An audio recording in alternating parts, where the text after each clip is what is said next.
दोस्तों, स्वागत है आपका मूवी ज्ञान चैनल में। आज जो वेब सीरीज मैं आपके लिए लेकर आया हूँ उसका नाम है डियर चाइल्ड। लेकिन आप इसके नाम पर बिल्कुल मत जाना, क्योंकि जो चाइल्ड हैं वो बिल्कुल भी डियर नहीं है, बहुत खतरनाक बच्चे हैं। मूवी सस्पेंस और थ्रिलर से भरी पड़ी है, सो बिल्कुल भी स्किप मत करना, वरना आपका मजा खराब हो जाएगा। तो बिना समय गवाए मूवी शुरू करते हैं।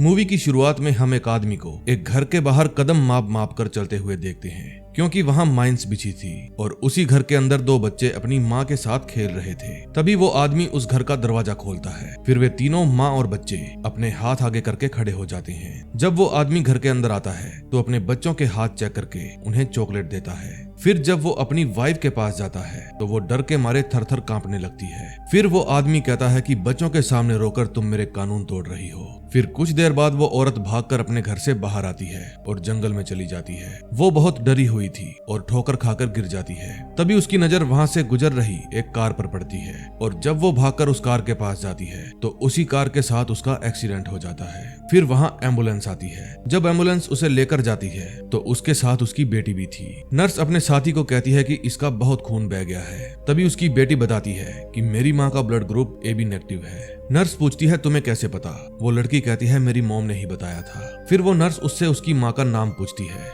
लड़की कहती है लीना, और ये नाम सुनते ही उसकी माँ की हार्ट बीट तेज हो जाती है। फिर वो लड़की कहती है आप घबराइए मत, मैं आपके साथ हूँ। तभी उस जगह पुलिस पहुंच जाती है जहाँ एक्सीडेंट हुआ था। पुलिस ऑफिसर मारिया अपने सीनियर को बताती है ये हिट एंड रन केस है। तभी उसको जंगल में से एक आवाज आती है। फिर वो वहां पर लाइट मार कर देखती है, लेकिन उसे कोई भी दिखाई नहीं देता। फिर उसका कोलीग उसे आवाज देता है और वो वहां से चली जाती है। इतने में वो एम्बुलेंस लीना को लेकर हॉस्पिटल पहुंच जाती है। फिर जब उसे ICU में लेकर जाते हैं तो उसकी बेटी भी पीछे पीछे आती है। फिर एक गार्ड उसको वहीं पर वेट करने के लिए कहता है। तभी वहां पर एक रूथ नाम की सिस्टर आती है। उसके आते ही वो लड़की उसे अपने हाथ दिखाती है। वो नर्स को अपना नाम हैना बताती है। फिर रूथ हैना को अपने साथ ले जाने लगती है। दूसरी तरफ लीना का ऑपरेशन चल रहा था, क्योंकि उसकी पसलियां टूट चुकी थी और इंटरनल ब्लीडिंग भी हो रही थी। तभी डॉक्टर बताता है कि इसका शरीर खून नहीं ले रहा, शायद इसका ब्लड ग्रुप AB नेगेटिव नहीं है। तभी लीना को वही यादें सताने लगती है कि उसका हस्बैंड उसे कैसे मारा पीटा करता था। दूसरी तरफ रूथ हैना से पूछती है क्या तुम्हें हिट एंड रन का मतलब पता है? हैना कहती है कि हिट एंड रन का मतलब होता है एक्सीडेंट करने वाले का दुर्घटना स्थल से भाग जाना, और ऐसा करना अपराध है। लेकिन वो आदमी तब तक नहीं भागा था जब तक एम्बुलेंस नहीं आ गई। दरअसल गलती मेरी मॉम की ही थी, क्योंकि कभी कभी मेरी मॉम बेवकूफी भरी हरकतें करती है। अक्सर मेरी मॉम के हाथ कांपते रहते हैं और वो इधर उधर टकराती रहती है। रूथ पूछती है क्या तुम्हारी मॉम शराब पीती है? हैना कहती है नहीं, उनको दिन का 1.5 लीटर पानी ही मिलता है, क्योंकि दूध सिर्फ बच्चों के लिए जरूरी होता है। हमारे घर पर हर चीज के कानून बने हुए हैं। जब कभी मॉम भूल जाती है तो मैं उन्हें याद दिला देती हूँ। आज वो पापा को मारना चाहती थी। ये बात सुनकर रूथ घबरा जाती है। फिर रूथ ये कहकर चली जाती है कि मैं तुम्हारे लिए ड्राइंग का सामान लेने जा रही हूँ। उसके जाने के बाद हैना मन ही मन में सोचती है कि मैंने सब कुछ सही से बताया, क्योंकि अब मैं बड़ी हो गई हूँ। तभी हॉस्पिटल में CID ऑफिसर एडा कर्ट आती है। ये केस इसको मिला था। उसके साथ पुलिस ऑफिसर मारिया भी थी। तभी उनके पास रूथ आती है। वो बताती है कि उस पेशेंट के साथ एक बच्ची भी थी। उसने बताया कि उसकी माँ ने उसके पिता को मारने की कोशिश की। फिर एडा कहती है मुझे उससे कुछ सवाल पूछने हैं। रूथ कहती है पहले साइकोलॉजिकल सर्विस से किसी को आ जाने दो, फिर पूछ लेना। फिर एडा मारिया को कहती है कि उनके एस्केप रूम को चेक करने के लिए टीम का इंतजाम करो। ये है जॉन, जो कि स्टेट CID से है। जब ये सिस्टम में रिपोर्ट चेक कर रहा था तो इसे लीना के हिट एंड रन केस के बारे में पता चलता है। फिर ये उसके पेरेंट्स के पास फोन करता है और बताता है कि यहाँ से 1 घंटा दूर एक लीना नाम की लेडी का एक्सीडेंट हुआ है। उम्र 35 से 40 के बीच में बताई जा रही है। हो सकता है वो आपकी गुम हुई बेटी हो। फिर वो फोन काट देता है। फिर अपनी वाइफ के पूछने पर मैथ्यू बताता है कि उनको लीना मिल गई है। ये बात सुनकर कैरन को शौक लगता है, क्योंकि उनकी बेटी पिछले 12 वर्षों से लापता थी। ये न्यूज सुनकर कैरन खूब रोती है। फिर वो अपनी बेटी से मिलने के लिए हॉस्पिटल जाने लगते हैं। हॉस्पिटल में लीना का ऑपरेशन अभी भी जारी था। फिर डॉक्टर कहती है पता करो इसका ब्लड ग्रुप किसने बताया था। दूसरी तरफ हैना अपनी फैमिली की एक पेंटिंग बना रही थी। रूथ पूछती है तुम्हारे घर में और कौन कौन है? हैना कहती है मेरा एक छोटा भाई भी है, जेनाथन। वो इस समय घर में कारपेट पर लगा खून साफ कर रहा होगा। रूथ कहती है तो हम उसको भी यहाँ ले आते हैं, लेकिन हैना मना कर देती है। फिर हैना बताती है कि हम खिड़कियों के बाहर भी नहीं झांक सकते, क्योंकि खिड़कियां सील्ड हैं। हमारे घर में हवा सर्कुलेट करने के लिए एक मशीन लगी है। एक बार वो मशीन खराब हो गई थी, जिससे मॉम को सांस लेने में तकलीफ होने लगी, लेकिन पापा ने उसे ठीक कर दिया। रूथ पूछती है तुम्हारा घर है कहाँ? हैना कहती है वो मैं नहीं बता सकती, हमारा घर किसी को भी मिलना नहीं चाहिए। लीना के मॉम डैड जब हॉस्पिटल जा रहे थे तो उनके पास जॉन की कॉल आती है। जॉन कहता है तुम्हें अभी हॉस्पिटल नहीं जाना चाहिए था क्योंकि अभी ये कंफर्म नहीं हुआ है कि वो आप लोगों की ही बेटी है। तभी हॉस्पिटल में एक नर्स एडा को लीना के कपड़े देती है। फिर एडा उसके अंदर से खून का सैंपल लेती है। फिर एडा पूछती है क्या तुम्हें उस औरत में कुछ अजीब लगा? नर्स बताती है कि कल उसकी बेटी ने उसका ब्लड ग्रुप गलत बताया था, मरते मरते बची है वो। हमने भी ब्लड ग्रुप चेक किए बिना उस पर विश्वास कर लिया। फिर एडा वो कपड़े मारिया को देती है और कहती है डॉग यूनिट के आते ही मुझे खबर देना। तभी वहाँ पर डॉक्टर हेम्स्टेड आते हैं। एडा बताती है कि हमें उसका घर जल्दी से जल्दी ढूंढना होगा, हो सकता है उसका हस्बैंड बुरी तरह से घायल हो। फिर वे हैना से मिलने जाते हैं। रूथ एडा को बाहर लेकर जाती है और बताती है कि वहाँ इसका छोटा भाई भी है। इनके घर में खिड़कियां भी हैं लेकिन फिक्स हैं, इसलिए उन्होंने वेंटिलेशन सिस्टम लगवा रखा है। तभी डॉक्टर हैना से पूछता है क्या तुम्हारे मॉम और डैड ने कुछ ऐसा किया है जो अजीब हो? हैना मना कर देती है। तभी एडा वहाँ आती है और पूछती है तुम कौन से स्कूल में पढ़ने जाते हो? हैना बताती है मॉम हमें घर पर ही पढ़ाती है। फिर एडा पूछती है तुम्हें अपनी मॉम का ब्लड ग्रुप कैसे पता चला? हैना कहती है मॉम ने ही बताया था। फिर एडा पूछती है तुम और तुम्हारी मॉम जंगल में किससे बचकर भाग रही थी? लेकिन हैना उसे कुछ नहीं बताती। फिर एडा पूछती है तुम्हारा भाई जोनाथन तो घर पर ही होगा ना, उसके साथ और कौन है? हैना कहती है मिस टिंकी, मेरी बिल्ली। फिर हैना बेंच पर ही सो जाती है। फिर डॉक्टर एडा को कहता है हमें उसको अकेला छोड़ देना चाहिए वरना वो हमसे बात करना बंद कर देगी। फिर रात को मारिया उसी जगह पर जाती है जहाँ एक्सीडेंट हुआ था, लेकिन तभी उसे जंगल में लाइट जलती हुई दिखाई देती है। फिर वो भागकर उस लाइट के पास जाने लगती है, लेकिन उसे वहाँ पर कोई भी नहीं मिलता। इतने में लीना के मॉम डैड हॉस्पिटल पहुँच जाते हैं। फिर नर्स उन्हें पेशेंट के पास ले जाने से पहले यूज एंड थ्रो वाले कपड़े पहनने को देती है। तभी उनके पास एक कंपाउंडर आता है और बताता है कि लीना का ऑपरेशन ठीक हो गया है। फिर रूथ हैना के पास जाती है और बताती है कि तुम्हारी मॉम का ऑपरेशन ठीक हो गया है। फिर जब लीना के मॉम डैड उसको देखने जाते हैं तो उसको देखकर उसके डैड कहते हैं ये मेरी बेटी नहीं है। फिर वो पागल हो जाता है और जोर जोर से चिल्लाने लगता है कि कौन है ये औरत, ये मेरी बेटी नहीं है। तभी एडा स्टेट सीआईडी ऑफिसर जॉन को लेने जाती है और पूछती है ऐसा क्या हुआ है जिसके लिए स्टेट सीआईडी को आना पड़ा। जॉन कहता है सीआईडी नहीं, बस मैं ही आया हूँ। लीना 13 साल पहले गायब हुई थी और वो केस मुझे ही मिला था। तभी वहाँ से 2 डॉक्टर भागते हुए जाते हैं। फिर जॉन और एडा वे दोनों भी उनके पीछे पीछे जाते हैं। वे लीना के डैड को शांत करने के लिए आए थे। फिर जॉन कहता है आप उन्हें छोड़ दीजिए, मैं संभाल लूंगा। फिर लीना के डैड कहते हैं ये वो नहीं है। फिर जब वो वहाँ से जाने लगते हैं तो लीना की बेटी को देखकर रुक जाते हैं। हैना कहती है नाना जी, लेकिन वो अपनी नानी की आवाज सुनकर डर जाती है। फिर रूथ उसको वहाँ से ले जाती है। फर्स्ट एपिसोड के एंड में हमें लीना दिखाई जाती है जो बेड पर पड़ी पड़ी सोच रही थी कि मैं सब कुछ सुन सकती हूँ लेकिन कुछ भी बोल नहीं सकती या हिल नहीं सकती। अब देखते हैं सेकंड एपिसोड में क्या होगा। सेकंड एपिसोड में हम देखते हैं लीना की माँ कहती है हैना बिल्कुल मेरी बेटी जैसी दिखती है जैसी वो बचपन में दिखा करती थी, लेकिन ऐसा कैसे हो सकता है? उस पेशेंट के हाथ का निशान भी सेम है लेकिन वो मेरी बेटी नहीं है। फिर एडा जॉन को लीना की फाइल और डीएनए प्रोफाइल दोनों का इंतजाम करने को कहती है। फिर एडा बताती है कि हैना का एक छोटा भाई भी है जो अभी भी उसी मकान में है, आप चाहो तो घर जा सकते हैं, डीएनए रिपोर्ट आने में 8-9 घंटे लगेंगे। फिर वो लीना की माँ से पूछती है कि आपकी बेटी का ब्लड ग्रुप क्या है। फिर एडा जॉन के पास जाती है और कहती है कि लीना तुम्हारे दोस्त की बेटी थी, इसीलिए तुमने ये केस लिया ना, तुमने इस केस में अपने जज्बातों से काम लिया, इसीलिए ये केस पिछले 13 सालों से वहीं का वहीं खड़ा है। जॉन कहता है मेरी इंक्वायरी चल रही है, ऐसा नहीं है कि हमने कोशिश नहीं की, हमने एक बड़ा सर्च ऑपरेशन भी चलाया, कई लोगों ने लीना को देखने का दावा भी किया लेकिन सब बेकार। तभी मैथ्यू छुपते छुपाते हैना के रूम में जाता है, वो भी तब जब रूथ वहाँ से चली जाती है। उस समय हैना सो रही थी। फिर उसे वहाँ पर हैना की बनी हुई पेंटिंग मिलती है और फिर वो उसे अपनी पॉकेट में डाल लेता है। फिर वो हैना को कहता है मैं तुम्हें घर लेकर जाऊंगा। फिर वो रूम को वापस सही करके वहाँ से चला जाता है। तभी जॉन लीना से मिलने जाता है और उसे कहता है कि अगर तुम मुझे सुन रही हो तो इशारा करके जवाब दो। वो पूछता है क्या तुम लीना हो? तभी लीना को होश आ जाता है, लेकिन उसके कानों में उसके पति की आवाज ही गूंज रही थी कि अगर तुमने किसी को कुछ भी बताया या कुछ भी गलती की तो मैं तुम्हारी जान ले लूंगा। फिर वो नर्वस हो जाती है और डॉक्टर आकर उसे संभालती है। जॉन फिर से पूछता है तुम्हारा नाम क्या है? वो जवाब देती है लीना। अगले सीन में हम देखते हैं सर्चिंग टीम उसी जगह पर पहुंच गई थी जहां पर लीना का एक्सीडेंट हुआ था। मारिया स्नीफर्स डॉग को लीना के कपड़े सुखाती है ताकि वे लीना के घर का पता लगा सके, क्योंकि वहां पर लीना का बेटा अभी भी मौजूद था। तभी वहां पर एक आदमी आता है, वो मारिया से पूछता है यहाँ क्या हुआ है। मारिया बताती है कि यहाँ एक एक्सीडेंट हुआ है। फिर मारिया के पूछने पर वो बताता है कि वो सिक्योरिटी कंपनी में काम करता लगता है और अक्सर यहाँ से ही आता जाता है। उसे आगे नहीं जाने दिया जाता, इसलिए वो वापस चला जाता है। तभी जॉन एडा के पास कॉल करता है और बताता है कि वो होश में आई थी। उसने अपना नाम लीना बताया, लेकिन मुझे ये सच नहीं लग रहा। उसके हाथ का निशान भी ताजा बना हुआ है, जबकि लीना के हाथ का निशान बचपन से था। फिर एडा भी एक्सीडेंट वाली जगह पर पहुंच जाती है। दूसरी तरफ डॉक्टर हेम्स्टेड हैना से मिलने जाते हैं। हैना पूछती है मेरे नाना जी कहाँ हैं? डॉक्टर पूछता है क्या तुम उनसे पहले भी मिल चुकी हो? हैना कहती है हाँ। जब डॉक्टर ये बात जॉन को बताता है तो उसे विश्वास नहीं होता। फिर वो कहता है ये बात सच है या झूठ, ये जानने के लिए हमें उसके डीएनए सैंपल की जांच करनी होगी। तभी रूथ हैना को सनग्लासेस देती है, क्योंकि वो हमेशा घर में ही रहा करती थी, इसलिए दिन की रोशनी उसकी आंखों में चुभती थी।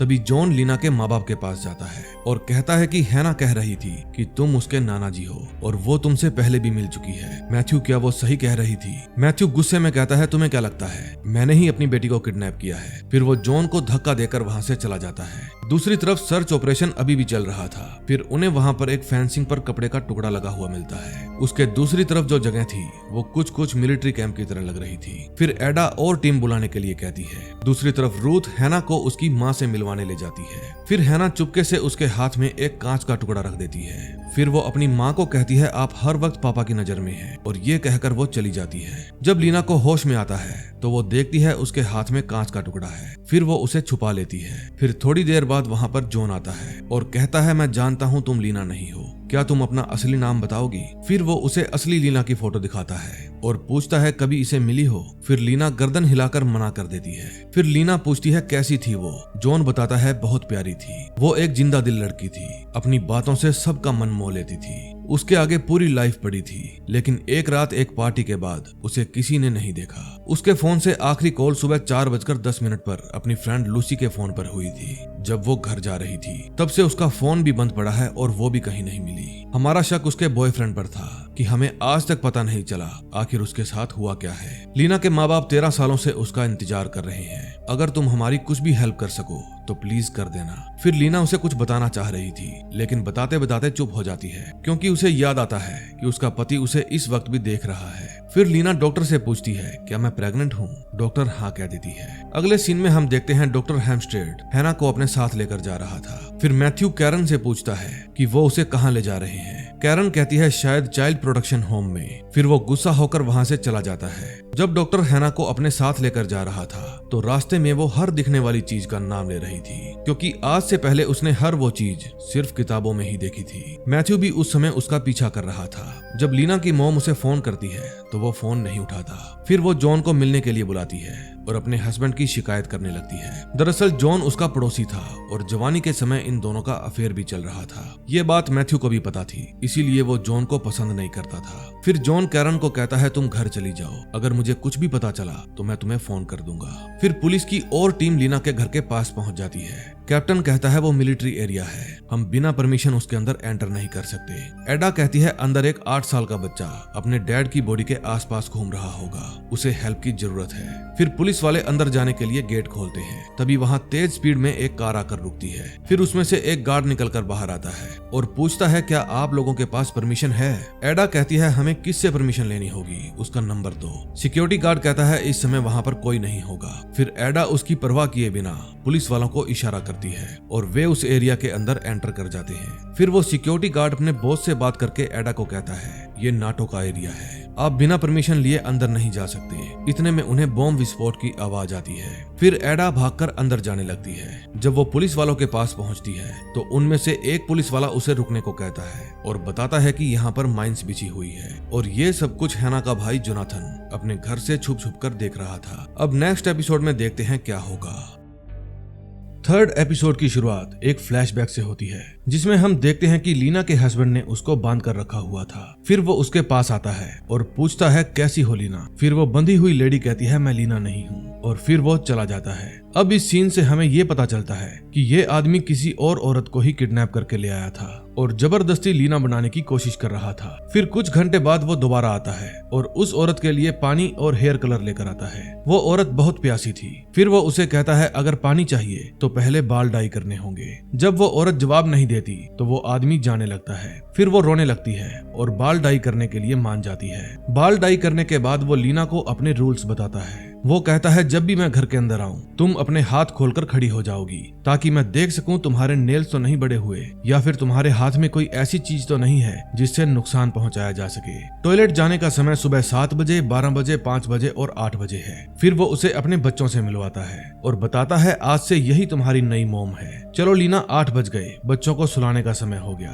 फिर लीना कहती है ये मेरे बच्चे नहीं है। फिर वो आदमी कहता है आज से यही तुम्हारे बच्चे हैं और मैं तुम्हारा पति हूँ। जितनी जल्दी ये बात समझ जाओगी तुम्हें उतनी ही कम तकलीफ होगी। अब कहानी प्रेजेंट में आती है। एडा अपने सीनियर से बात कर रही थी कि मुझे बॉम्ब स्क्वाड टीम चाहिए अभी की अभी, मुझे एक बच्चे की जान बचानी है, फिर चाहे आप मुझे सस्पेंड कर देना। दूसरी तरफ डॉक्टर हेम्स्टेड हैना को लेकर चाइल्ड केयर होम में पहुंच गया था। फिर वो हैना को उसका कमरा दिखाते हैं लेकिन हैना उनसे बात नहीं करती और मुंह मोड़कर सो जाती है। फिर जाने से पहले डॉक्टर जानबूझकर दरवाजा खुला छोड़ देते हैं। तभी हैना उठती है और दरवाजे को अंदर से लॉक कर लेती है। फिर वो उस रूम को अपने कदमों से मापने लगती है और कहती है मैं बड़ी हो गई हूँ। दूसरी तरफ जॉन लीना से मिलने जाता है। वो उसके हाथ का निशान देखकर कहता है जब लीना 10 साल की थी तो उसने जलता हुआ चिमटा पकड़ लिया था और ऐसा मेरी ही बर्थडे पार्टी में हुआ था। फिर लीना को याद आता है कि कुछ दिन पहले ही जब वो घर में काम कर रही थी तो उसके हस्बैंड ने उसका हाथ जला दिया था। उसने कहा सब कुछ ठीक से हो गया, बस यही चीज बाकी रह गई थी। दूसरी तरफ बॉम्ब स्क्वाड टीम उस जगह पर माइंस का पता लगा रही थी ताकि उनको डिफ्यूज किया जा सके। फिर एडा अपने साथियों को कहती है बॉम्ब स्क्वाड का काम खत्म होते ही हम 4-4 की टीम बनाकर अंदर जाएंगे। तभी उसके पास मारिया आती है और बताती है कि नाटो बेस के अधिकारियों ने कहा है ये माइंस उन्होंने नहीं लगाई, वे अपना एरिया खाली करने से पहले अच्छे से जांच करते हैं। दूसरी तरफ कैरन अपने घर पहुंच जाती है। वो देखती है कि मैथ्यू अपनी बेटी लीना का रूम तैयार करवा रहा था हैना के लिए। फिर वो मैथ्यू से पूछती है कि तुम्हें कैसे पता कि वो हमारी निवासी है और उसने तुम्हें देखकर नाना क्यों कहा। मैथ्यू कहता है क्योंकि उसे भी मुझे देखकर वही महसूस हुआ जो मुझको उसे देखकर हुआ था। दूसरी तरफ जब हॉस्पिटल में लीना को होश आता है तो वो जॉन से तारीख पूछती है। फिर तारीख जानकर वो बताती है कि मैं 5 महीने से वहाँ थी। फिर जॉन पूछता है क्या वहाँ पर कोई जोनाथन नाम का लड़का भी था। तभी बॉम्ब स्क्वाड टीम के जाने के बाद पुलिस वाले उस बिल्डिंग में घुसकर जोनाथन को ढूंढने लगते हैं लेकिन उन्हें वहाँ पर कुछ भी नहीं मिलता। तभी उनको वो घर मिल जाता है जहाँ पर जोनाथन था। फिर एडा जॉन के पास फोन करके पूछती है क्या तुम पेशेंट के साथ हो। जॉन हाँ कह देता है। फिर वो बताती है कि हम उस घर के अंदर जा रहे हैं, क्या उस घर में उस लड़के के सिवा कोई और भी है। लीना कहती है लड़के के साथ उसका बाप भी है लेकिन मैंने उसके सिर पर स्नो ग्लोव से वार किया था। फिर पुलिस वाले उस घर के अंदर घुस जाते हैं।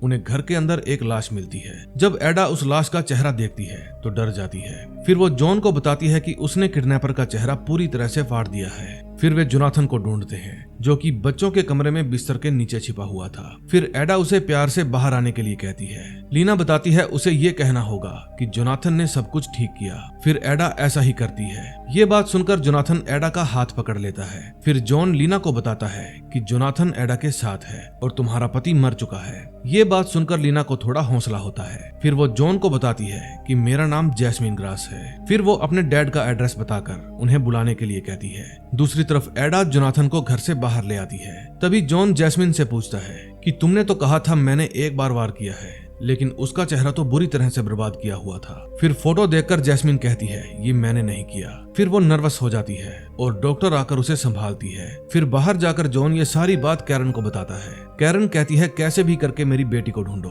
फिर जोनाथन को भी चाइल्ड सेफ्टी होम में भेज दिया जाता है। फिर जोनाथन को उसकी बहन से मिलवाया जाता है। हैना कहती है मिस टिंकी कहाँ है। डॉक्टर कहता है शायद वो घर पर ही होगी, मैं उन्हें कह देता हूँ वो उसे भी ढूंढ कर लाएंगे। फिर वो उन दोनों को अकेला छोड़कर वहाँ से चले जाते हैं। फिर हैना अपने भाई से पूछती है तुमने सारा के बारे में तो नहीं बताया ना। जोनाथन इशारा करके बताता है नहीं बताया। फिर जॉन भी उस घर में पहुंच जाता है जहां जोनाथन मिला था। फिर मारिया जॉन को कहती है अगर आपको कहीं भी बिल्ली मिले तो बता देना, उसका नाम मिस टिंकी है। फिर वो एडा से मिलता है। एडा बताती है कि इस एरिया के सिक्योरिटी कंपनी के मालिक ने मेरी कंप्लेंट की है। जॉन कहता है परेशान मत हो, कुछ नहीं होगा। फिर वे उस घर के अंदर जाते हैं। उस घर की बारीकी से छानबीन चल रही थी। फिर जॉन हैना के बिस्तर पर लेट जाता है। तभी वहाँ देखता है कि हैना ने वहाँ पर अपने नाना की तस्वीर बना रखी थी जो कि बिल्कुल सेम मैथ्यू के जैसी थी। फिर जॉन उसी पेंटिंग की फोटो खींचकर कैरन के पास भेजता है। फिर वो उस घर के अंदर जाता है और इमेजिन करता है किस जगह कौन क्या किया करता था। वो देखता है वहाँ बेड के पीछे एक हुक भी लगा था, जैसे यहाँ किसी को बांध कर रखा जाता हो। फिर पुलिस वाली स्नो ग्लोव के कांच को इकट्ठा करती है जिससे जैस्मिन ने उस किडनैपर को मारा था। तभी एक पुलिस वाले को घर की छत पर से एक राउटर मिलता है। फिर वो जैसे ही राउटर को अनप्लग करता है घर के अंदर एक बॉम्ब एक्टिवेट हो जाता है। फिर उसको एक पुलिस वाला देख लेता है और जोर जोर से चिल्लाता है, यहाँ बॉम्ब है, सब लोग बाहर चलो। फिर जैसे ही सब लोग घर से बाहर आते हैं, बॉम्ब फट जाता है। इस विस्फोट में किसी की भी जान नहीं गई थी। फिर फोरेंसिक में उस बॉडी को चेक करने पर पता चलता है कि उसके चेहरे पर किसी कांच के टुकड़े से वार किया गया है। घाव की गहराई 17 से 50 मिलीमीटर है और वो वार स्नो ग्लोब के कांच से किया गया है। वहाँ जो टूटा हुआ स्नो ग्लोब मिला था, उसमें कांच का एक बड़ा सा हिस्सा गायब है। डॉक्टर बताता है कि ये घाव उसके मरने के बाद किए गए हैं और उसकी मौत गर्दन की हड्डी टूटने के कारण हुई है, जैसे किसी ने बड़ी सी चीज उसकी गर्दन पर मारी हो। और इस लाश का डीएनए भी बच्चों से मैच नहीं करता। अगर ये बच्चों का बाप नहीं था तो वहाँ कोई दूसरा या तीसरा किडनैपर भी होना चाहिए। जॉन कहता है, क्या मतलब? डॉक्टर कहता है, दोनों बच्चों की माँ तो सेम ही है, लेकिन दोनों बच्चों के बाप अलग अलग हैं। अब 4th एपिसोड में देखते हैं क्या राज खुलने बाकी है। 4th एपिसोड की शुरुआत एक फ्लैशबैक से होती है, जिसमें जैस्मिन अपनी नई जॉब के इंटरव्यू के लिए जाती है। इंटरव्यू देने के बाद जब वो अपनी कार के पास जाती है तो एक आदमी उसे किडनैप कर लेता है। वो उसे बेहोश करके अपनी कार की डिग्गी में लिटा देता है। अब कहानी प्रेजेंट में आती है। लीना अब ठीक हो गई थी और शीशे में अपने घाव चेक कर रही थी। फिर वो अपना बैग तैयार करने लगती है, क्योंकि अब वो अपने हॉस्पिटल से अपने घर जाना चाहती थी। तभी वहाँ उसके पापा आते हैं। जब जैस्मिन अपने शूज पहनने लगती है तो उसके पापा कहते हैं, तुम रहने दो बेटा, मैं पहना देता हूँ। उसके कानों में उस किडनैपर की आवाज अभी भी गूंज रही थी। तभी वहाँ डॉक्टर आती है और कहती है, तुम समय से पहले डिस्चार्ज ले रही हो। जैस्मिन कहती है, नहीं डॉक्टर, मैं ठीक हूँ। फिर डॉक्टर कहती है, कोई बात नहीं, लेकिन थेरेपी लेती रहना। रास्ते में उसके पापा उसे अपने साथ अपने घर चलने को कहते हैं, लेकिन जैस्मिन मना कर देती है। वो कहती है, ये इंडस्ट्रियल एरिया है, यहाँ नौकरी मिलने के आसार ज्यादा हैं। उसके पापा कहते हैं, एक बार फिर सोच लो, लेकिन जैस्मिन कहती है, मुझे अब इस बारे में और बात नहीं करनी। दूसरी तरफ जॉन एडा के पास जाता है, क्योंकि उनको उस घर के पास जमीन में से एक कंकाल मिला है। मारिया बताती है कि एक रेंजर को यहाँ पर खड्डा मिला, जिसके अंदर से हमें एक कंकाल प्राप्त हुआ है। इसका बाकी का शरीर जंगली सुअर खा गया। फिर जॉन वहाँ से भी चला जाता है और अकेले में जाकर बैठ जाता है। फिर वो फूट फूट कर रोने लगता है, क्योंकि उसे लग रहा था ये कंकाल लीना का है और लीना उसकी बेटी जैसी थी। दोस्तों, ये दर्द वही लोग समझ सकते हैं जिन्होंने कभी अपनों को खोया है। जब ये बात न्यूज में आती है तो लीना की माँ कैरन को भी पता चल जाता है। फिर उसका भी मूड ऑफ हो जाता है। फिर वो गाड़ी को सड़क किनारे लगाकर रोने लगती है। फिर वो कंफर्म करने के लिए जॉन के पास कॉल करती है। जॉन कहता है, जांच चल रही है, जैसे ही कंफर्मेशन आई मैं फोन कर दूंगा। दूसरी तरफ जैस्मिन के डैड उसको उसके फ्लैट के बाहर छोड़ देते हैं और उसे उसके फ्लैट की चाबी देते हैं। वो कहते हैं, तुम्हारा नया फोन टेबल पर पड़ा है। तभी वहाँ एक आदमी आता है। वो कहता है, हम पुलिस वाले हैं और आपके फ्लैट के आसपास ही रहेंगे। उसके डैड कहते हैं, अगर तुम कहो तो मैं यहाँ रुक सकता हूँ, लेकिन वो अपने डैड को वहाँ से जाने के लिए कहती है। फिर जब वो अपने फ्लैट में जाने लगती है तो एक आदमी दूर बैठा उसे ही देख रहा था। शायद वो किडनैपर था। फिर अपने अपार्टमेंट में जाकर वो अपना रूम सेट करती है, लेकिन तभी उसके कानों में किडनैपर की आवाज गूंजने लगती है। फिर उसे अपने बैग में से वही कांच का टुकड़ा मिलता है जो हैना ने उसके पास रख दिया था। दूसरी तरफ जब लीना की मॉम अपने घर पहुंचती है तो देखती है मैथ्यू भी टीवी में वही न्यूज सुन रहा था। ये न्यूज सुनकर वो टूट जाता है और खूब रोता है। फिर कैरन उसको हौसला देती है और चुप करवाती है। तभी एडा जॉन के पास जाती है। वो उसे उस व्यक्ति की फोटो दिखाती है जिसकी लाश उन्हें उसी घर में मिली थी। जॉन कहता है, जैस्मिन ने उसके चेहरे का क्या हाल कर दिया। एडा कहती है, हो सकता है उसके किसी साथी ने ही उसका ऐसा हाल किया हो। जॉन कहता है, मुझे नहीं लगता, किडनैपर एक से ज्यादा होंगे। एडा कहती है, हो सकता है उसका चेहरा इसलिए बिगाड़ा हो ताकि हम कई दिनों तक उलझे रहें। अगले सीन में हम देखते हैं डॉक्टर हैना को सीढ़ियां चढ़ना और उतरना सिखा रही थी, लेकिन हैना का भाई जोनाथन डर रहा था, क्योंकि वो जिस घर में रहा करते थे उस घर में सीढ़ियां नहीं थी और आज से पहले उन्होंने कभी सीढ़ियां देखी भी नहीं थी। नेक्स्ट डे रूथ हैना से मिलने आती है। वो हैना के लिए एक गिफ्ट भी लेकर आई थी। उसके अंदर 1000 कहानियों वाली एक बुक थी। फिर रूथ कहती है, आओ बाहर चलकर इसे इकट्ठा पढ़ते हैं। फिर बाहर जाकर हैना उस बुक को सीसीटीवी कैमरा में दिखाने लगती है और कहती है, ये देखो मेरा गिफ्ट। रूथ को ये बात थोड़ी अजीब लगती है। फिर रूथ उससे पूछती है, तुम ये बुक किसको दिखा रही थी? हैना कहती है, मेरे पापा को।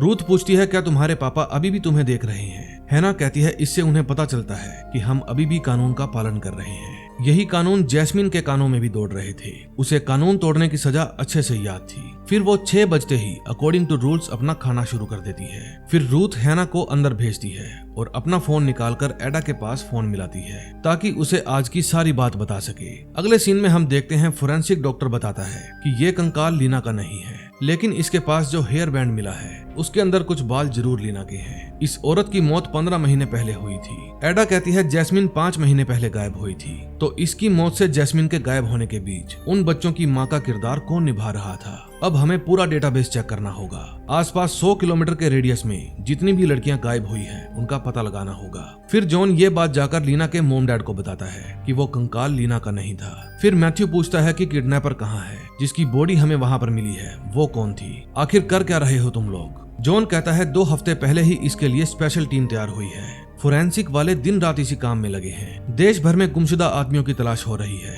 हम पूरे नॉर्थ में कार रिपेयर शॉप और स्क्रैप यार्ड छान रहे हैं ताकि हमें वो एक्सीडेंट वाली कार मिल जाए। हमने 53 ऐसे लोगों से बात की जिनके पास उस मिलिट्री एरिया का एक्सेस हो सकता है। जिस कंपनी के गार्ड वो एरिया देखते हैं, उन्होंने भी पिछले 10 सालों में वहाँ कोई भी ऐसी गतिविधि नहीं देखी जिस पर शक किया जा सके। फिर जॉन मैथ्यू को उस आदमी की तस्वीर दिखाता है जिसकी लाश उस घर में मिली थी। वो पूछता है क्या आपने कभी इसको देखा है। मैथ्यू मना कर देता है। अगले दिन जब रूथ अपनी नाइट ड्यूटी खत्म करके अपने घर जाती है तो देखती है वहाँ लाइट नहीं है। फिर जब वो मेन स्विच चेक करती है तो देखती है किसी ने स्विच नीचे गिरा दिए हैं। फिर रूथ को अपने घर के अंदर से आवाज आती है। दूसरी तरफ जब लीना उठती है तो उसे उसी घर की यादें सताती है। फिर वो हेयर कलर लेकर अपने बालों को डाई करती है ताकि उसका कलर फिर से ब्लैक हो सके। तभी मैथ्यू अपनी वाइफ कैरन को बताता है कि मैं हैना को लेने जा रहा हूँ, क्या तुम मेरे साथ चलोगी। लेकिन कैरन हैना को घर में लाने से मना कर देती है। वो कहती है उसे देखकर मुझे लीना की याद आएगी कि उसके साथ क्या हुआ। तभी एडा हैना के पास जाती है और उसे उस आदमी की फोटो दिखाकर पूछती है क्या ये तुम्हारे पापा हैं। हैना हाँ कह देती है। फिर वो हैना को उस गार्ड की फोटो दिखाती है जो वहाँ सिक्योरिटी किया करता था और पूछती है ये आदमी कौन है। हैना कहती है ये भी पापा है। फिर एडा उसे टॉम क्रूज की फोटो दिखाती है और पूछती है ये कौन है। हैना कहती है पापा। एडा कहती है जिस औरत का एक्सीडेंट हुआ था उसका नाम जैस्मिन है, लीना नहीं। हैना कहती है मुझे तो लीना पसंद है। एडा पूछती है क्या तुम कभी बिना मोम के भी रही हो। हैना कहती है पूरे 8 ब्रेकफास्ट। और फिर मोम लौट आई। अगले सीन में हम देखते हैं कोई जैस्मिन के घर का दरवाजा खटखटाता है। जैस्मिन पूछती है कौन है। बाहर से एक औरत की आवाज आती है कि मैं तुम्हारे लिए राशन रख कर जा रही हूँ, इसकी पेमेंट तुम्हारे पापा ने ऑलरेडी कर दी है। फिर जैस्मिन दरवाजे पर कान लगाकर उस औरत के जाने की आवाज सुनती है। बाहर पड़ा अपना सामान अंदर खींच लेती है और दरवाजा लॉक कर लेती है। उसे सामान में एक ब्लॉन्ड हेयर कलर और वही चॉकलेट मिलती है जो किडनैपर अपने बच्चों को दिया करता था। ये देखकर वो रोने लगती है। फिर उसके कानों में किडनैपर की आवाज आती है, अगर चीखी तो जान से मार दूंगा, अगर कोई भी कानून तोड़ा तो भी जान से मार दूंगा। दूसरी तरफ जब मैथ्यू हैना से मिलने जाता है तो वो पूछता है क्या तुम्हारी मॉम कभी मेरे बारे में कुछ कहा करती थी। हैना कहती है मॉम अक्सर कहा करती थी मेरे पापा दुनिया के सबसे बेस्ट पापा हैं। तभी हम देखते हैं रूथ भी अपने घर में मरी पड़ी थी। एडा जॉन को बताती है कि कल उसने पुलिस स्टेशन में फोन किया था, वो परेशान लग रही थी। आज जब मैंने उसका फोन ट्राई किया तो कॉल नहीं लग रही थी। फिर मैं यहाँ आई तो मुझे वो मरी हुई मिली। फिर जैस्मिन के घर का फोन बजता है। जब जैस्मिन फोन उठाती है तो दूसरी तरफ से जॉन की आवाज आती है। वो कहता है दरवाजा खोलो, मैं तुम्हारा ज्यादा वक्त नहीं लूंगा। फिर जैस्मिन अपनी शक्ल सूरत सुधार कर दरवाजा खोलती है। अंदर आकर जॉन उसका हालचाल पूछता है। वो कहता है मैंने आपको कहा था मैं हर रोज एक बार आपको चेक करने आऊंगा। फिर जैस्मिन उसे अपना मोबाइल नंबर देती है। फिर जॉन पूछता है क्या वहाँ पर कभी उसका कोई दोस्त भी आया था या कोई पार्टनर। जैस्मिन कहती है नहीं, वो अकेला ही आता था। फिर जॉन उसको उस आदमी की फोटो दिखाता है और पूछती है क्या ये वही किडनैपर है। लीना को याद आता है जिसकी गाड़ी के साथ उसका एक्सीडेंट हुआ था, ये उसी आदमी की फोटो थी। फिर वो सोच में पड़ जाती है। जॉन कहता है डरो मत, ये सेल्फ डिफेंस का मामला है, पुलिस तुम पर कोई कार्रवाई नहीं करेगी। लेकिन जैस्मिन को अभी भी उसी किडनैपर का डर था। फिर वो झूठा ही हाँ कह देती है। अब देखते हैं 5th एपिसोड में क्या होगा। 5th एपिसोड में हम देखते हैं मारिया अपने साथियों को कहती है हमें इस जंगल में एक और स्कल मिला है। हमारा अनुमान है हमें यहाँ और भी औरतों के अवशेष मिल सकते हैं। वो औरतें जैस्मिन ग्रास से पहले उन बच्चों को संभाला करती थी। हमने कुछ औरतों की लिस्ट तैयार की है जिनका हुलिया लीना से ही मिलता है। तभी एक ऑफिसर बताता है मुझे कंकाल जैसा कुछ मिला है। तभी हम जॉन को देखते हैं जो कि एक डॉक्टर के पास बैठा था। तभी उसके पास एडा का फोन आता है। वो बताती है हमें एक लाश मिली है। जॉन कहता है क्या उसके हाथ पर निशान है। एडा कहती है सब कुछ पहले जैसा ही है। क्या तुमने आज का न्यूज़पेपर नहीं देखा? फिर वहाँ से बाहर जाकर वो न्यूज़पेपर देखता है। उसमें हैना को ज़ॉम्बी बताया गया था। फिर वो एडा के पास फोन करता है और कहता है जरूर ये फोटो चाइल्ड केयर होम में ही किसी ने खींची होगी। फिर एडा कहती है इस केस से जुड़ी इतनी लाशें मिल रही है, मुझे तो ये किसी नेटवर्क का काम लगता है। दूसरी तरफ न्यूज रिपोर्टर अब मैथ्यू के घर भी पहुंच गए थे। फिर वो गुस्से में अंदर जाता है और अपनी वाइफ को न्यूज़पेपर दिखाकर कहता है ये लोग हैना को चुड़ैल बता रहे हैं। फिर वो गुस्से में कहता है कि मैं कल ही हैना को अपने घर ले आऊंगा। कैरन कहती है क्या तुम उसके भाई को नहीं लेकर आओगे? उसका बेचारे का क्या कसूर है? फिर उसके जाने के बाद कैरन जॉन को फोन करती है और बताती है कि मैथ्यू हैना को यहाँ लेकर आ रहा है। फिर जॉन डॉक्टर हेम्स्टेड के पास जाता है। वो उसे न्यूज़पेपर दिखाकर पूछता है कि ये तस्वीर यहीं ली गई है, किसका काम है ये? डॉक्टर कहते हैं हमें नहीं पता, हमारे सीसीटीवी खराब थे, हमने आज ही ठीक करवाए हैं। फिर जॉन पूछता है क्या हैना का उसके नाना के घर जाना ठीक रहेगा? डॉक्टर कहते हैं वो अपने नाना के बहुत करीब है, इसीलिए मेरा मानना है कि अगर वो अपने नाना के घर जाएगी तो इस तरह वो लोगों से घुल मिल पाएगी। फिर जब वो अपने नाना के पास बैठी बातें कर रही थी तो वो देखती है उसकी बिल्ली मिस टिंकी उसके ही पास में पड़ी थी। फिर वो अपने खिलौने को लेकर खुश हो जाती है। जाहिर सी बात है उसके लिए ये खिलौना उसके पापा ने ही यहाँ रखा था। अगले सीन में हम देखते हैं जैस्मिन जब अपने घर से बाहर निकलती है तो उसके दिमाग में उस किडनैपर की ही आवाजें गूंजने लगती है। फिर उसका एक्सीडेंट होते होते रह जाता है। फिर वो दोबारा अपने घर के अंदर जाती है और खुद को मारने की कोशिश करती है, लेकिन तभी कोई उसका दरवाजा खटखटाता है। जैस्मिन पूछती है कौन है? बाहर से एक लेडी की आवाज आती है। वो कहती है तुम्हारे पापा का फोन आया है, वो पूछ रहे हैं क्या तुम ठीक हो? जैस्मिन कहती है बिल्कुल ठीक हूँ और फिर वो रोने लगती है क्योंकि उसे पता चल गया था ये फोन उसके पापा का नहीं बल्कि किडनैपर का था। तभी लीना का बॉयफ्रेंड फ्लोरियन उसकी माँ कैरन से मिलने आता है। वो बताता है कि जॉन ने मुझे कुछ पूछताछ करने के लिए बुलाया है, सोचा आपसे भी मिलता चलूं। फिर कैरन पूछती है तुम्हारी मैरिड लाइफ कैसे चल रही है? वो बताता है ठीक चल रही है। फिर वो कैरन को अपने 2 बच्चों की तस्वीर दिखाता है। फिर जॉन एडा के पास जाता है। एडा बताती है 8 गुमशुदा लड़कियों का पता चला है जिनकी शक्ल लीना से मिलती है। जॉन कहता है लीना उनकी रोल मॉडल थी, तभी वो बाकी सभी को लीना के ही जैसा बनाना चाहता था। इसका मतलब ये है कि लीना उसके दिल के करीब थी और उसने उसको अपने आसपास ही दफनाया होगा। तभी वहाँ उस सिक्योरिटी कंपनी का मालिक आता है जिसके गार्ड्स उस इलाके में सिक्योरिटी किया करते थे। फिर मारिया जाकर बताती है कि सिक्योरिटी कंपनी के मालिक ने अपनी कंप्लेंट वापस ले ली है। फिर जॉन को उसके ऊपर शक हो जाता है कि कंप्लेंट वापस लेने के लिए मालिक खुद चलकर आया है। फिर उसकी कंपनी के सिक्योरिटी गार्ड्स को भी पूछताछ और डीएनए टेस्ट के लिए बुलाया जाता है। फिर एडा खुद उस कंपनी के मालिक से मिलने जाती है। वहाँ उसे एक लेडी मिलती है। वो कहती है आपने सबसे पूछताछ कर तो ली, अब क्या रह गया? एडा कहती है सबसे खास इंसान की पूछताछ करनी अभी बाकी है। इस कंपनी में जो भी होता है आपको तो पता ही होगा क्योंकि सारी बागडोर आपके ही हाथ में है। फिर वहाँ से बाहर जाते समय वो रायन हार्ट नाम के एक सिक्योरिटी गार्ड को बुलाती है। वो कहता है कि मुझसे पूछताछ हो चुकी,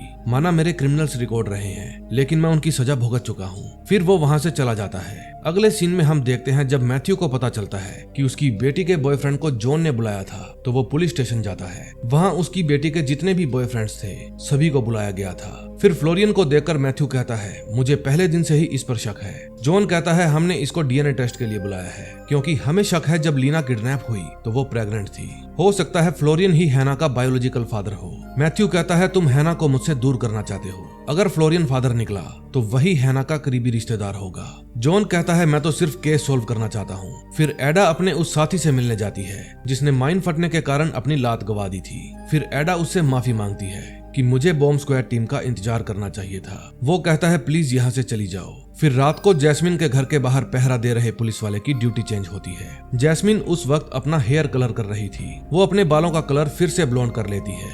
दूसरी तरफ हैना अपने भाई को कहती है मैं कल नाना जी के साथ उनके घर जा रही हूँ, अब मैं यहाँ कभी वापस नहीं आऊंगी लेकिन हम तुम्हें लेने आएंगे, मोम भी हमारे साथ ही होंगी। तभी रात को जब जॉन सो रहा था तो उसके पास एक कॉल आती है कि एक्सीडेंट वाली कार मिल गई है लेकिन किसी ने उस कार में आग लगा दी। फिर अगले दिन सुबह जॉन फ्लोरियन को दोबारा बुलाता है और बताता है कि आपका डीएनए हैना से मैच हो गया है, आप ही उसके फादर हैं। वो 12 साल की है और फिलहाल वो एक चाइल्ड केयर होम में है। ये बात सुनकर फ्लोरियन कहता है मेरा खुद का एक परिवार है, ये मुझसे नहीं होगा, कोई मुझे फोर्स नहीं कर सकता। फिर वो वहाँ से चला जाता है। फिर जॉन ये सारी बात एडा को बताता है। अब वो समय आ गया था जब हैना को अपने भाई से दूर जाना था। फिर वो अपने भाई की तरफ चुप रहने का इशारा करती है। फिर उसके नाना उसे घर से ले जाने लगते हैं। रास्ते में वो मन मन में ही एक बात दोहरा रही थी, मैं बड़ी हो गई हूँ, मैंने सब कुछ अच्छे से किया। फिर वो अपने नाना को कहती है, क्या हम पहले समुद्र देखने चलें जहाँ एक लाइट हाउस हो? मैं वहाँ पहले भी गई हूँ अपनी मोम के साथ। फिर उसे अपनी मोम लीना के साथ बिताए कुछ पल याद आते हैं। दूसरी तरफ जॉन फिर से जास्मिन से मिलने जाता है और कहता है, दरवाजा खोलिए, मैं आपका ज्यादा समय नहीं लूंगा। फिर वो दरवाजा खोलकर उसे अंदर आने को कहती है। वो जैस्मिन को कहता है, क्या मैं आपका वॉशरूम यूज कर सकता हूँ? फिर वो जैस्मिन के वॉशरूम में जाता है और उसे अच्छे से चेक करता है। फिर उसे ब्लॉन्ड हेयर कलर की खाली पैकिंग मिलती है। फिर उसकी नजर एक कैमरा पर जाती है। वो कैमरा उस किडनैपर ने ही लगाया था, जिसका लाइव व्यू एक वैन के अंदर चल रहा था। लेकिन उस समय वो किडनैपर वहां नहीं बैठा था। लेकिन जब वो किडनैपर आता है तो इतने में जॉन वॉशरूम से बाहर आ जाता है। फिर वो जैस्मिन से पूछता है, क्या आपको वहां पर लीना के अलावा किसी और औरत के होने के भी सबूत मिले थे? जैस्मिन अचंभित होकर पूछती है, क्या वहां और भी औरतें थी? जॉन बताता है, आपसे पहले और भी कई औरतें थी। ये बात सुनकर जैस्मिन गुस्सा हो जाती है कि मैं लीना के बदले लाई गई नमूनों के बदले लाई गई थी। जॉन कहता है, आप खुशकिस्मत हो जो वहां से जिंदा बचकर आ गई। फिर जॉन वहां से चला जाता है। घर के बाहर दो आदमियों को बैठा देखकर उसकी फट जाती है और वो जल्दी से कार में बैठकर अपनी गन निकाल लेता है। उसे नहीं पता था वे पुलिस वाले हैं और पुराने पुलिस वाले की जगह पर आए हैं। फिर वो अपनी डिप्रेशन की गोली लेता है। तभी लीना अपनी पैकिंग करने लगती है क्योंकि उसने वापस जाने का मूड बना लिया था और ये सब कुछ वो किडनैपर देख रहा था। फिर वो किडनैपर कहता है, मैं जल्दी ही तुम्हें लेने आऊंगा लीना। अब देखते हैं लास्ट एपिसोड में क्या होगा।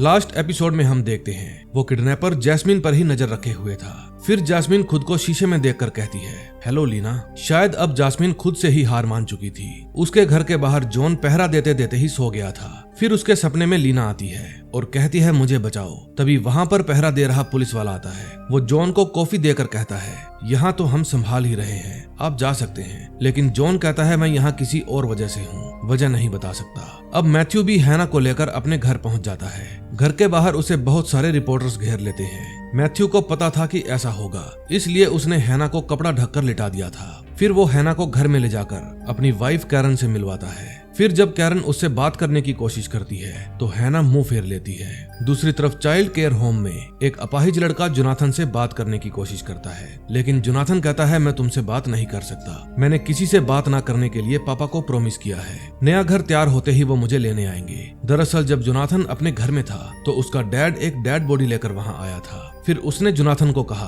कि अंकल सो रहे हैं, तुम उन्हें डिस्टर्ब मत करना, मैं जा रहा हूँ, मुझे कुछ काम है। मैं तुम्हें साथ तो नहीं ले जा सकता, लेकिन हर वक्त तुम पर नजर रखूंगा। मैं तुम्हें जल्दी ही लेने आऊंगा। दूसरी तरफ हैना अपने रूम में अपनी ही बनाई हुई पेंटिंग देखती है और कहती है, इसमें मैं, जोनाथन, पापा और मम्मी हैं। मैथ्यू पूछता है, कौन सी मम्मी? जिसने तुम्हें जन्म दिया वो वाली? हैना कहती है, पापा कहते हैं इससे कोई फर्क नहीं पड़ता, जो अच्छे से हमें प्यार करे और कानून का पालन करे वही मम्मी है। मैथ्यू पूछता है, इसमें तुम्हारी मोम के हाथ में एक बच्चा है। हैना बताती है, वो सारा है, हमारी छोटी बहन। हमने उसे ज्यादा दिन तक नहीं रखा। फिर कैरन मैथ्यू को अपने पास बुलाती है और उसे समझाती है कि हैना को हमारी नहीं बल्कि थेरापिस्ट की जरूरत है। मैथ्यू कहता है, तो जाऊंगा ना, मैं थेरापिस्ट के पास भी जाऊंगा। फिर कैरन गुस्से में अपना बैग लेकर वहां से चली जाती है। तभी एडा जॉन के पास कॉल करती है और बताती है कि उस कंपनी के सभी गार्ड्स की डीएनए रिपोर्ट नेगेटिव आई है, लेकिन हमें उस आदमी का पता चल गया है जिसकी बॉडी उस घर में मिली थी। उसका नाम जैस्पर है और 3 महीने पहले ही वो अपनी फैमिली को लेकर साउथ अफ्रीका से वापस लौटा है। फिर वो जॉन को कहती है,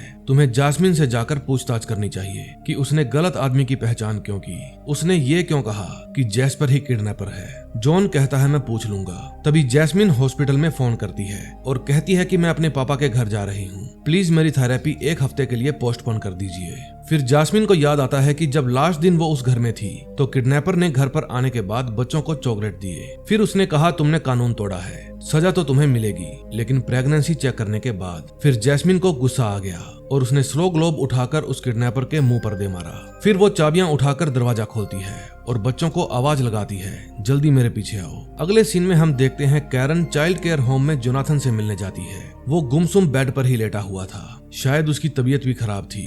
अब रात हो जाती है। जॉन अभी भी जैस्मिन के घर के बाहर पहरा दे रहा था। दूसरी तरफ मैथ्यू जब सो रहा था तो उसे अपने घर में कुछ अजीब सी आवाज आती है। फिर वो हैना के रूम में चेक करने जाता है, लेकिन हैना वहाँ पर थी ही नहीं। उस समय हैना विंडो के पास खड़ी होकर बाहर किसी को इशारा कर रही थी। फिर मैथ्यू पूछता है यहाँ क्या कर रही हो।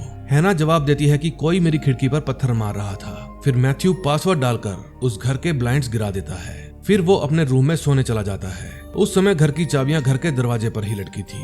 फिर जब सुबह होती है तो मैथ्यू देखता है कि दरवाजा खुला पड़ा है। फिर वो हैना को ढूंढता है। हैना घर में कहीं भी नहीं थी, बल्कि वो तो वैन में अपने पापा के पास थी। उस समय वो अपने पापा के साथ मिलकर जैस्मिन को देख रही थी। हैना का बाप यानी वो किडनैपर कोई और नहीं बल्कि सिक्योरिटी कंपनी का मालिक रोगनर था। फिर वो अपनी बेटी को अपना नया घर दिखाता है और कहता है इससे पहले कि हम तुम्हारी मोम को लेने जाएं, तुम थोड़ा आराम कर लो। तभी जैस्मिन एक चाकू लेती है और उसको अपनी कलाई के साथ बांधकर कपड़ों से छुपा लेती है। फिर ये सब वो किडनैपर देख लेता है। फिर उसके मोबाइल पर मैसेज आता है, जाने का वक्त आ गया है, मैं बाहर तुम्हारा इंतजार कर रहा हूँ। अब जब जॉन को जैस्मिन के घर के बाहर नजर रखने की जरूरत थी तो ऐन मौके पर उसके पास मैथ्यू का फोन आता है। वो कहता है हैना घर से चली गई है, तुम कैसे भी करके उसे ढूंढो। जॉन कहता है तुम खुद को संभालो, मैं कुछ करता हूँ। तभी जैस्मिन के घर के पास प्रेस रिपोर्टर्स की भीड़ लग जाती है। जॉन एक आदमी से पूछता है तुम्हें यहाँ का एड्रेस किसने दिया। वो बताता है हमें एक अननोन नंबर से मैसेज आया था। तभी जॉन देखता है जैस्मिन अपने घर से बाहर निकलकर दूसरी तरफ जा रही है। फिर वो भागकर उसका पीछा करता है, लेकिन गली के नुक्कड़ पर जाकर देखता है वहाँ कोई भी नहीं था। फिर उसकी नजर सिक्योरिटी कंपनी के मालिक पर पड़ती है जो कि एक वैन में बैठ रहा था। फिर वो उसका पीछा करता है और एडा के पास कॉल करके बताता है तुम जल्दी मैथ्यू के पास किसी को भेजो, हैना गायब हो चुकी है। एडा पूछती है तुम कहाँ हो। जॉन बताता है मैं तुमको बाद में बताऊंगा, तुम बस ये पता लगाओ कि क्या उस सिक्योरिटी कंपनी के मालिक का मैथ्यू के साथ कोई लेना देना है। तभी हैना जैस्मिन को हथकड़ी लगा देती है। ये देखकर किडनैपर हंसने लगता है और फिर पूछता है कैसी हो लीना। फिर वो जैस्मिन को कहता है माँ बनने वाली हो तुम, बहुत खूब। फिर हैना कहती है पापा क्या हम अपने साथ सिस्टर रूथ को अपने नए घर ले चलें, नानी बनाकर। फिर किडनैपर हैना को कहता है हम ऐसा नहीं कर सकते, इसके अलावा तुम कुछ भी मांग लो। हैना कहती है तो फिर मुझे घर पहुंचने से पहले समंदर देखने जाना है। दूसरी तरफ एडा उस सिक्योरिटी कंपनी में जाती है और पूछती है क्या आपका मैथ्यू नाम से कोई क्लाइंट है। फिर रिकॉर्ड्स चेक करके वो लेडी बताती है कि मैथ्यू नाम से हमारा एक क्लाइंट था जिसने 2002 में हमारी कंपनी से सिक्योरिटी सिस्टम लगवाया था। एक बार गलती से उसके घर का अलार्म बज गया था, फिर हमारी ही कंपनी से कोई उस अलार्म को ठीक करने गया। दरअसल 12 साल पहले गलती से लीना से घर का दरवाजा लॉक हो गया था। फिर जब उसने दरवाजा खोलने की कोशिश की तो अलार्म बजने लगे। फिर उसने अपने पापा के पास फोन किया। उसके पापा ने कहा मैं सिक्योरिटी कंपनी में फोन करके किसी को भेजता हूँ। फिर कुछ देर बाद रोगनर ही वहाँ पर दरवाजा खोलने के लिए आया। फिर उसकी लीना के साथ दोस्ती हो गई। दूसरी तरफ जैस्मिन रोगनर से पूछती है तुमने हैना को मेरे साथ क्यों भेजा। हैना कहती है क्योंकि ऐसा मैंने ही कहा था। उस रात जब आप पापा को मारकर घर से भाग गई तो जोनाथन अपना स्नो ग्लोब टूटने के कारण रो रहा था। फिर मैंने उसके हाथ से कांच लिया और उसे कहा कि मैं मोम के पीछे जा रही हूँ, पापा उठे तो उन्हें बता देना। फिर जब मैं आपका पीछा कर रही थी तो मुझे एक्सीडेंट की आवाज आई। मैंने देखा जिसने आपका एक्सीडेंट किया वो आपसे बात कर रहा था। फिर मैंने एक पेड़ की लकड़ी से उसके सिर पर वार किया और बेहोश कर दिया। फिर जब पापा मुझे ढूंढते हुए आए तो मैंने उनको बताया कि मैंने उस आदमी को सजा दे दी, मुझे ये वाली मोम पसंद है, आप उनकी जान बचाइए। फिर मैंने पापा को कांच दिया और कहा कि आपको इसकी जरूरत पड़ेगी। फिर पापा ने उस कांच से उसका चेहरा बिगाड़ दिया। मैंने अच्छे से याद कर लिया था कि मुझे पुलिस को क्या कहना है। ये सब पापा ने मेरे ही कहने पर किया क्योंकि मैं उनकी फेवरेट बच्ची हूँ ना। दूसरी तरफ जो टीम मैथ्यू के घर गई थी उन्हें वहाँ पर किसी की भी उंगलियों के निशान नहीं मिले। फिर मैथ्यू जॉन को कहता है मुझे हैना की फिक्र हो रही है। जॉन कहता है आप फिक्र मत कीजिए, मैं उसको लेकर ही आऊंगा। तभी रेडियो से उस जगह के मौसम का हाल बताने लगते हैं। मैथ्यू समझ जाता है जॉन इस समय कहाँ पर है। फिर वो भी वहाँ पर जाने के लिए निकल पड़ता है। दूसरी तरफ एडा जोनाथन को वही फोटो दिखाती है जो उसने सिक्योरिटी कंपनी में से खींची थी। जोनाथन वो फोटो देखकर कहता है ये तो पापा की फोटो है, इसमें पापा बहुत बूढ़े लग रहे हैं। फिर एडा पूछती है तुम घर से बाहर क्यों नहीं गए। वो कहता है मुझे हैना ने ही वहीं पर रुकने के लिए कहा था, मुझसे गलती हो गई। दूसरी तरफ जैस्मिन रोगनर से कहती है 12 बज गए, मुझे वॉशरूम जाना है। फिर वो गाड़ी को सुनसान जगह पर लेकर जाता है। फिर गाड़ी से नीचे उतरकर वो जैस्मिन के पास जाता है और उसके हाथों की हथकड़ी खोल देता है। फिर वो उसके हाथ में छुपाया हुआ चाकू बाहर निकालता है और कहता है अब तुम जा सकती हो। तभी एडा जॉन को फोन करके बताती है कि जोनाथन ने रोगनर को पहचान लिया है कि वही उसके पापा हैं। तभी जैस्मिन बाथरूम करने के लिए जाती है। फिर वो अपने पीछे खड़े रोगनर को कहती है क्या तुम पीछे देखोगे? रोगनर मुंह मोड़कर खड़ा हो जाता है। फिर वो अपनी सैनिटरी पैड में से एक कांच का टुकड़ा निकालती है और जानबूझकर बेहोश हो जाती है। फिर जैसे ही रोगनर उसको संभालने आता है, जैस्मिन उसकी गर्दन पर वार कर देती है और कहती है, मैं लीना नहीं हूँ, मेरा नाम जैस्मिन है। इतने में वहाँ पर जॉन भी आ जाता है। वो वैन को चेक करता है, लेकिन उसे वैन में कोई भी नहीं मिलता। फिर वो बीच की तरफ भागता है। उसे वहाँ पर घायल रोगनर मिलता है। जॉन पूछता है, तुमने लीना को कहाँ दफनाया? रोगनर कहता है, घर के बगीचे में। फिर जॉन उसको मरने के लिए छोड़ देता है। जैस्मिन उस समय हैना के साथ बीच पर थी, क्योंकि हैना की तमन्ना बीच पर जाने की थी। फिर बीच पर जाकर हैना को खुशी होती है, और खुश तो आज जैस्मिन भी थी, क्योंकि उसने अपनी जिंदगी से एक कांटा जो निकाल फेंका था। तभी वहाँ पर मैथ्यू भी आ जाता है, क्योंकि उसे पता था हैना लाइट हाउस के पास वाले बीच पर जाना चाहती थी। फिर वो जॉन के पास ही जाकर बैठ जाता है और हैना की तरफ देखने लगता है। अब उसके घर के बगीचे में से लीना की बॉडी को भी निकाल लिया जाता है। फाइनली 13 साल बाद लीना मिलती है, लेकिन मुर्दा हालत में। अब जोनाथन को भी अपना नया दोस्त मिल जाता है और हैना भी डॉक्टर हैम्स्टेड से समाज में रहने के तौर तरीके सीखती है। फाइनली जॉन भी अब अपनी नौकरी से इस्तीफा दे देता है और जैस्मिन भी जी भरकर सोती है और तब तक नहीं उठती जब तक उसका दिल नहीं भरता। मैथ्यू ये सारी स्टोरी अपने दोस्तों को सुनाता है और यकीन मानो दोस्तों, लीना सच में खूबसूरत थी। दोस्तों, मुझे उम्मीद है ये वेब सीरीज आपको पसंद आई होगी। इस सीरीज की कहानी थोड़ी हटके थी, कभी कभी ही ऐसी स्टोरी देखने को मिलती है। अगर आपको मेरी एक्सप्लेनेशन पसंद आई हो तो प्लीज वीडियो को लाइक करके हमारे चैनल को सब्सक्राइब कर देना। मैंने कभी सोचा भी नहीं था कि मेरे 1 लाख सब्सक्राइबर होंगे, लेकिन अब 2 लाख भी क्रॉस हो गए हैं, तो दिल में 5 लाख सब्सक्राइबर की उम्मीद जाग गई है। और यकीन मानिए, आप सबके बिना ये सपना पूरा नहीं हो सकता। मैं हूं आपका दोस्त कमल वर्मा। अगर आप मुझसे कुछ भी पूछना चाहते हैं या मुझसे बात करना चाहते हैं तो मुझे इंस्टाग्राम पर फॉलो कर लीजिए। मैं मिलूंगा एक बार फिर से नई कहानी लेकर। तब तक के लिए बाय बाय।